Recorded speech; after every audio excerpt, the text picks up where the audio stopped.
Welcome to Good Game, the show for gamers by gamers. I'm Hex. And I'm Bajo. And Hex, there's an air of weirdness about tonight's episode, isn't there? Yes, well, things are always a little bit weird in the den of gaming, but I will agree that things take a turn for the bizarre when we review Zeno Clash 2.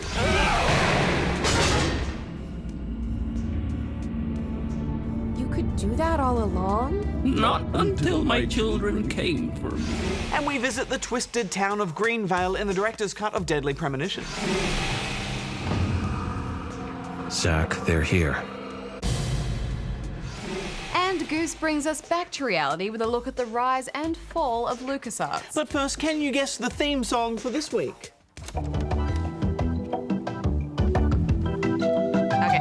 that's a bit... You should turn it... I'm just gonna read the news. Turn that racket down. Assassin's Creed designer Patrice Désilets has left Ubisoft. Again! Désilets first quit Ubisoft back in 2010 to join THQ Montreal and design a new game, tentatively titled 1666. However, Ubisoft acquired THQ's Montreal studio upon THQ's bankruptcy, bringing Désilets back into the fold. According to Ubisoft, discussions with Désilets to align their visions proved inconclusive, and as a result, he left the studio. Désilets has responded, saying that he has in fact been terminated from his position and was unceremoniously escorted from the building. Désilets intends to fight Ubisoft, he says, for his rights, his team, and his game. Section 8 and Aliens Colonial Marines co-developers Timegate Studios has reportedly closed down. The closure follows recent legal woes in which the studio lost the rights to Section 8 franchise and had to pay over $7 million in damages. According to various sources, all staff have been let go, however no official announcement has been made. Drop zone in 5. Godspeed. Martin Kevin, best known to gamers as the voice of the eccentric Dr. Earnhardt from Far Cry 3, has sadly passed away, aged 66, following a battle with cancer. Martin enjoyed a successful career starring in multiple films, TV shows and stage plays, as well as publishing several books. Good game! The beat-em-up genre has sadly been on the verge of extinction for many years, but Zeno Clash 2 is trying to bring it back.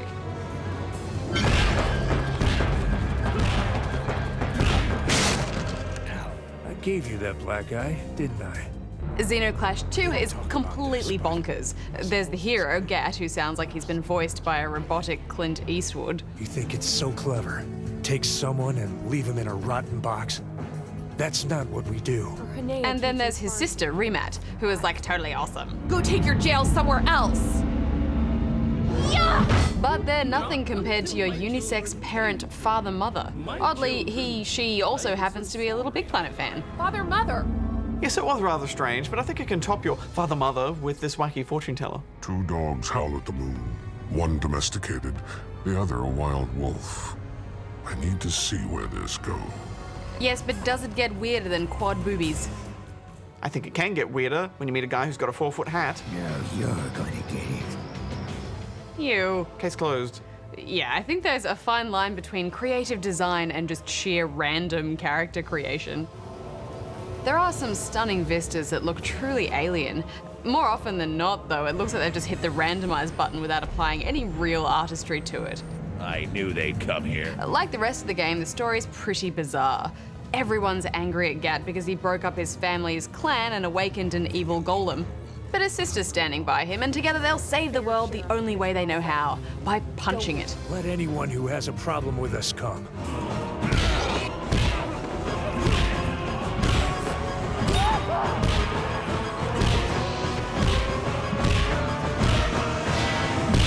Well, cruelty aside, I think it was the right move to actually let you kick enemies when they're down. I mean, so often in games, enemies are frustratingly invincible as they're getting back up. In Zeno Clash, you're often fighting large groups of enemies, so it's essential to finish off an enemy quickly. That way you can take them out of the fight before you're swamped by more enemies.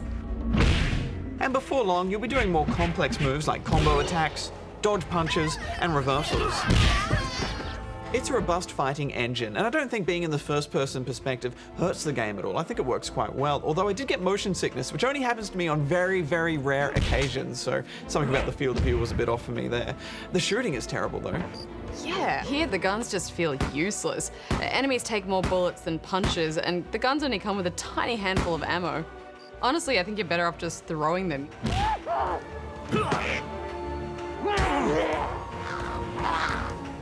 The melee weapons pack a lot of punch though. These are well worth carrying and will dish out heavy damage until they break. There are some grenades as well, but they're pretty ineffective. The enemies are surprisingly good at running away from them. You also get some mystical jewelry, like this bracelet that harnesses the power of the sun and the moon. It's awkward to use because you've got to make sure enemies are between you and the sun, and of course they never want to stand still. But the payoff is worth it. The puzzles aren't very good, are they?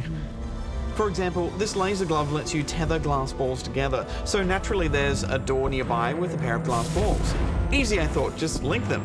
But that didn't work, so I then searched around and tried to reflect and link some of the distant balls, and none of the clever solutions I tried worked. Then out of frustration, I just punched the ball, and that was it, the door opened. And that's the solution to everything in this game. When in doubt, punch. I wish your AI buddies would punch a few more things though. You can call on 2 allies to assist you in fights, but may as well not bother for all the help they provide. They spend more time getting caught on scenery or just wandering off than they did fighting.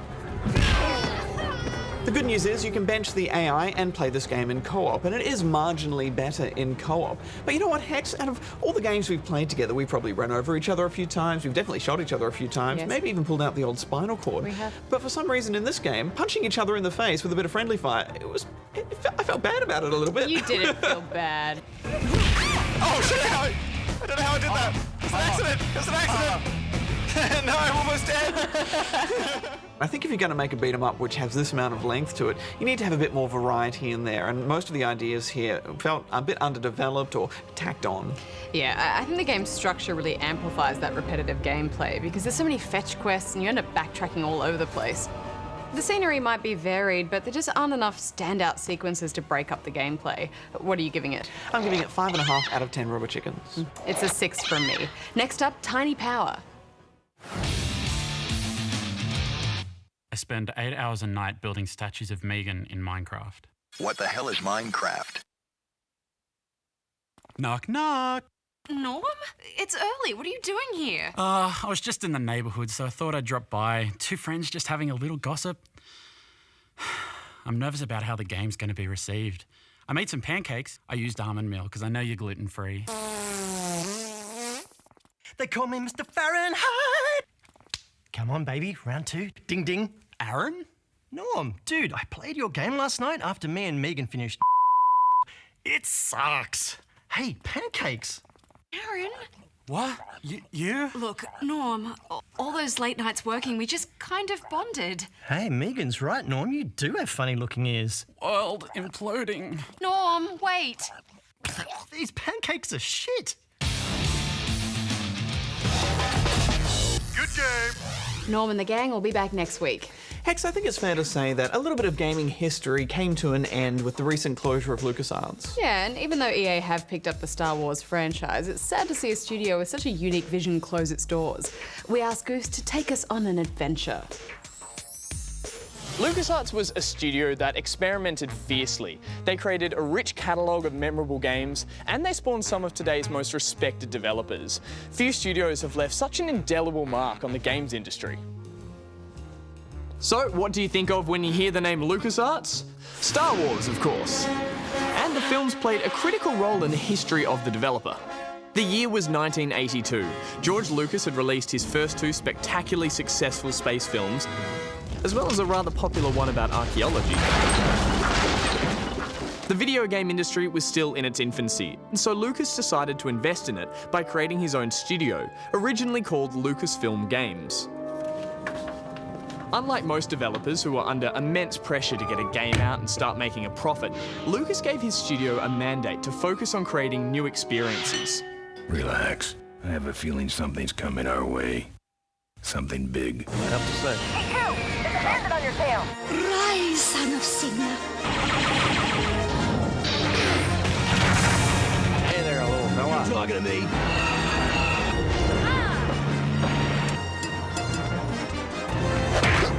The first fruit of the Lucas Brains Trust had nothing to do with Wookiees or Stormtroopers. The game was Rescue on Fractalus,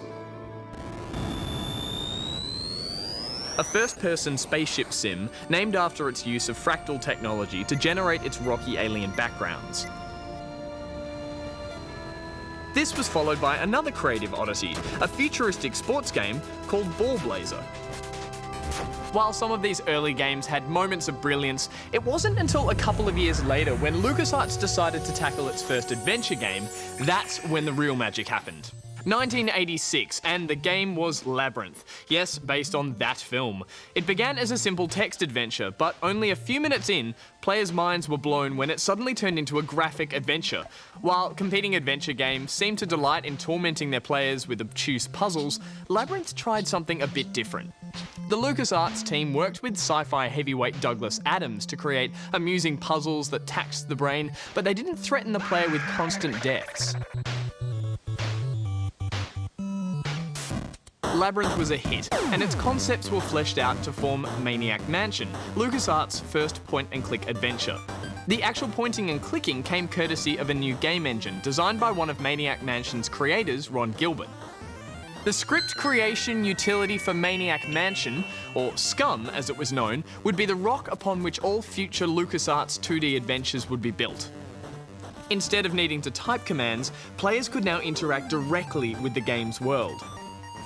And what a world it was. Maniac Mansion played on B-movie horror stereotypes to create a rollicking journey that was crammed full of comedy. I mean, how many other games let you microwave a hamster? It all had that sprinkle of 80s magic that we were getting from the company's films. Then LucasArts managed to bottle that magic, and they used it to create further memorable adventure games. Do you comprehend what you have done? But it wasn't until Ron Gilbert paired up with fellow Lucasfilm staffer Tim Schafer that the funny bone would be tickled once more. The secret of Monkey Island, with its dorky yet somehow charismatic hero Guybrush Threepwood, saw the LucasArts team at the peak of their power. This was a game with such witty writing that you couldn't help but lovingly scour through every option in its dialogue trees to wring out every last drop of entertainment. It regularly broke the fourth wall, and unlike other games of the time, it never punished you with a game over screen. It was this warm prodding of the player that made playing the game actually feel more like hanging out with a hilarious friend. It also introduced us to the now infamous art of insult sword fighting. Nothing hurts more than a witty comeback. In another effort to increase the level of immersion in their games, the team at LucasArts pioneered a piece of musical technology known as iMuse that could synchronize the game's music with actions on the screen, as well as seamlessly transition from one musical score to the next. Back then, this sort of thinking was groundbreaking, and it kept LucasArts at the forefront of creative game design over the coming years. And what is the secret of Monkey Island? Spoiler alert, you never actually find out. LucasArts were now in a 1990s groove, going on to produce hit after adventure game hit. Indiana Jones and the Fate of Atlantis was the sequel that the indie films deserved, unlike that fourth film that we will not be mentioning. Aha. Dr. Jones, I suppose. What an unpleasant surprise. It utilised CD-ROM to enable real voices to be used. You better apologize. Well, why should I, you fat tub of lard? The Fate of Atlantis continued to deliver us movie magic condensed into game form. The timing and delivery of having voice actors was used masterfully. Indiana Jones? You've got some nerve. And this formula would repeat itself with those chatty police animals, Sam and Max. Shall I confront, subdue, and pummel the suspected perpetrator, Sam? Sick him up, little buddy. Hit the Road took us everywhere from the world's largest ball of twine to a museum dedicated to vegetables that look like celebrities. Those hilarious freelance police were like a comedy duo that time forgot. I just love to turn this guy inside out. Ooh, that gives me an idea. Sequels were rare in this golden age, but Maniac Mansion's follow-up, Day of the Tentacle, remains to this day one of the studio's most enduring games, perhaps helped in no small part to its brilliant time-traveling mechanic. I must go back to the mansion. Players bounced between 3 different time periods, solving 4-dimensional puzzles, like putting a jumper in a dryer for 400 years so it would shrink enough to fit a hamster. Then along came badass biker Ben in Full Throttle, Tim Schafer's first adventure for LucasArts flying solo. You know what might look better on your nose? What? The bar. The game experimented with context-sensitive mouse pointer puzzles and had a strong emphasis on dialogue. If you don't mind, I'd like to step outside with Mr. Ripburger for a little chat. Excellent idea. But the comedy writing was still in full force, giving the game that trademark LucasArts feel. And she parachutes to safety. Don't you think someone will notice her ejecting out of her car? No, they'll all be watching you running around on fire. Yeah, that's another question I have. While conjuring up wonderful adventure games with one arm, LucasArts was also busy producing some of its most memorable Star Wars games with the other. Dark Forces thrusts you into the Star Wars universe with a blaster pistol in one hand, and with its sequel Jedi Knight, a lightsaber in the other. After refining 2D graphic adventures for almost a decade, in 1998 the studio pushed their formula into the third dimension with Grim Fandango. It starred Manny Calvera, a Grim Reaper struggling to meet his sales target for trips to the afterlife. Buenos días. You're not the nurse? No? You're not here to give me my medication? No, but I am here to ease your pain. Guess they couldn't save me, huh? No, but there's still a chance you could save me. LucasArts took some big risks with this one. The mouse was abandoned in favour of purely keyboard controls, and the setting was one of the most esoteric. Unfortunately, despite its brilliance, the game went largely unnoticed by the general public. I give you one job, Manny, and look at you, already screwing it up! Who were busy being wowed by flashier blockbusters of the very same year: Half-Life, Metal Gear Solid, and Zelda Ocarina of Time. Over the next 15 years, LucasArts struggled to adapt. Adventure games were no longer fashionable, and gamers wanted full 3D worlds that they could explore. The arrival of the Star Wars prequels seemed to correlate with a downturn of inspiration at the studio, so the company began licensing out Star Wars to other developers, which in turn helped create some hits among the misses. In a bid to redeem itself, LucasArts spent years developing The Force Unleashed. Early demos showed off unparalleled animation and destruction technology that wowed the critics. The game, however, did not. Further mismanagement caused a string of costly cancellations, like this Indiana Jones game. You, the player, will be able to experience the same danger and excitement of the real Indiana Jones. Even successful franchises struggled, like the Star Wars Battlefront series, as their third game was cancelled, twice. The house that Star Wars built may have been struck down, but LucasArts' legacy of brain-bending puzzles and laugh-out-loud humour have actually become more powerful than we could possibly imagine. Life was a game to him, and he played it. This doesn't look like the Lincoln Tunnel, Sam. By his own rules. Welcome to Atlantis, Indy. He was an inspiration. Use it well. To us all. Use it for good. He gave us freedom. Take off. He gave us power. He gave us wings. He gave us wheels. Thank you for giving us a dream that will never die. Thanks, Goose. Deadly Premonition was released in other parts of the world in 2010 to pretty mixed reviews. It introduced a kind of wacky comedy to the thriller horror genre, and its general strangeness, I think, intrigued some and repelled others. Now the director's cut has been released in Australia on the PlayStation Network, so we decided to check it out.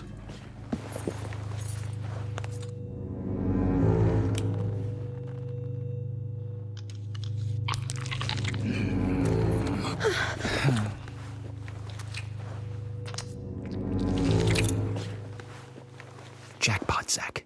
A shame, but our old-time all-American sightseeing tour just came to an end. This case is now under the jurisdiction of the FBI. To paint a brief picture, the game's lead protagonist is a detective who goes by the name of York. He solves disturbing murder cases aided by his own observations, hunches, and feelings expressed to his imaginary friend Zach, as well as visions he sees in his coffee. Did you see that, Zach? Clear as a crisp spring morning. F.K. in the coffee. I knew I could count on it. never fails. The game opens on a disturbing, rather ritualistic murder scene, and not long after, York is tasked with finding the killer using his keen profiling skills. The director's cut has a few tweaks to the visuals and controls, but it still manages to look like a PS2 game, which is baffling because it only came out 3 years ago. Story-wise, a few extra scenes have been added to the narrative, which could have a fair amount of significance to players returning to the game. You've been waiting a long time for this. For us, though, we were happy to take on this strange tale with fresh eyes. The comedy aspect of this game is really odd. I mean, there were times when it actually felt like a spoof.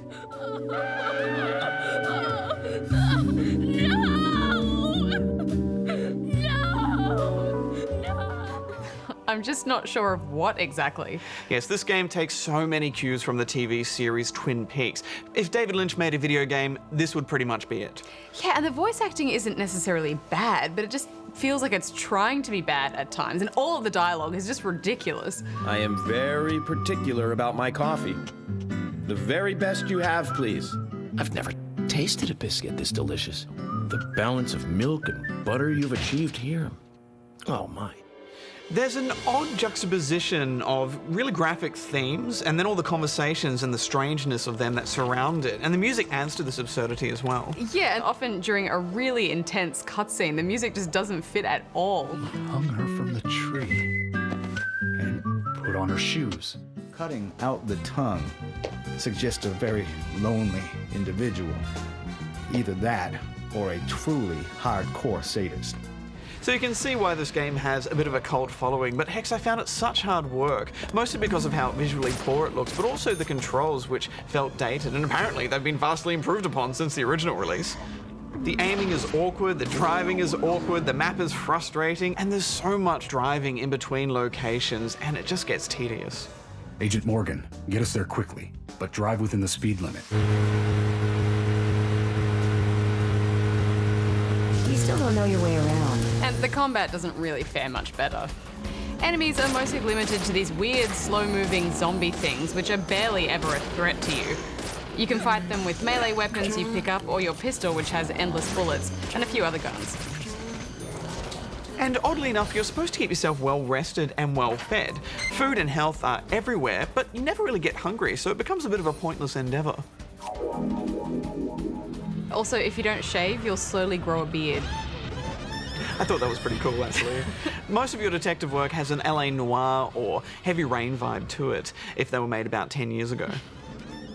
You'll be searching for clues and occasionally solving puzzles, but the pacing is all just so slow I couldn't help but find it infuriating. Every time York takes a drag of his cigarette, it feels like an eternity. So, what happened here? And I know all this slow pacing is on purpose, but I just think all those cutscenes still go on way too long. Yeah, I know, but it creates that sense of awkwardness, and then the game's humor is built around that. I mean, there's so much about this that sets itself up to be such a train wreck, and yet, I don't know, I just couldn't put it down. Really? Yeah, I mean, there's something about the weird, just bizarreness of it all that just, I wanted to know more, and I think it's largely due to the characters.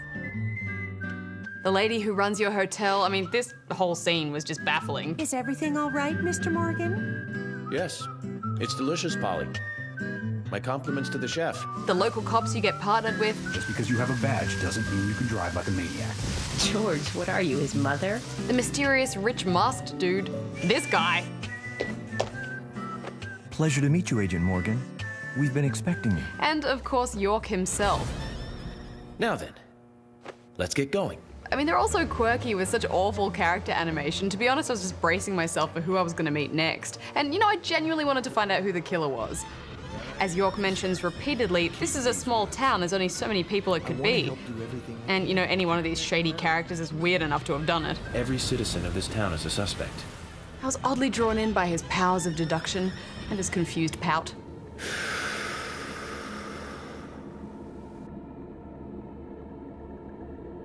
Too much noise. We're still missing a vital piece of the puzzle. I wanted to like this game so much, Hex. People have been talking about it for years. I love Twin Peaks. It seems right up my alley. But I tried, but I just couldn't. And I think it's because for me to enjoy something like this, I need to have it at least look pretty or the gameplay to be satisfying so I can get lost in all the characters in the story. One of those things just need to be right. Just give me one of them, and I just couldn't get through it. Yeah, you know, I guess I kind of think of it like a B-grade movie. You know, it's so bad, and yet you invite all of your friends over to watch it with you anyway because it's kind of terrible in a hilarious way. The old lumber mill. Then it's time to really get this show on the road. Could you guide me to this perfect setting for extravagant murder? All jokes aside, though, I really did start to care for these characters towards the end. What did you decide on, Bajo? I tried hard, Hex, but it's just not for me, so I'm giving it 6 out of 10. I was a mess of giggles and confusion, and at times revulsion. This is a rare gem. I'm giving it 7.5. I'm hoping you won't slow us down. Good game. So did you guess the theme for this week? Really? It was, of course, the theme from The Secret of Monkey Island. Written by Michael Land, it marked the beginning of his long career composing for LucasArts titles, which also included The Fate of Atlantis and The Dig. Next week on the show, we jump into the driver's seat with Grid 2.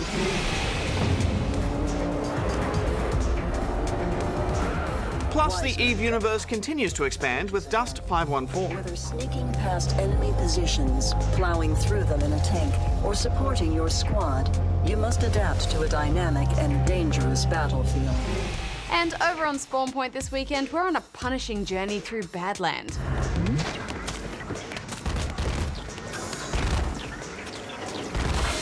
Till next time, may all your games be good ones. Hex out. Bajo out.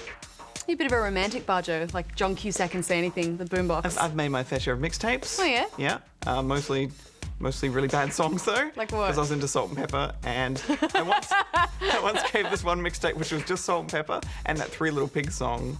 What's the Three? Well, the first little piggy who do do do do do do. It's a great song.